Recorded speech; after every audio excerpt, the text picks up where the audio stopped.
చెప్పులు కుట్టుకుంటా ఏ రోజుకైనా భారతదేశానికి వెళ్ళాలి, మిషనరీ పని చేయాలి, ఒక సువార్థికుడిగా మిషనరీగా పని చేయాలని చెప్పి రోజు కలలుగంటూ ఉండేవాడు. దేవుని కృప, భారతదేశానికి వచ్చాడు, కలకత్తా పట్టణంలో అడుగుపెట్టాడు. 40 సంవత్సరాలకు పైగా దేవుని సేవ చేశాడు.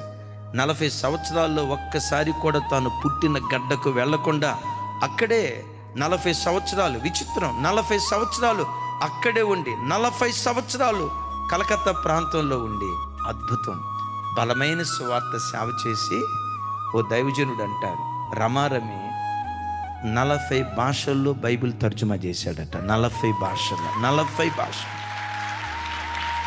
40 భాషల్లో బైబిల్ తర్జుమా చేశాడు. ఆయన ఎప్పుడు ఏమంటారో తెలుసా?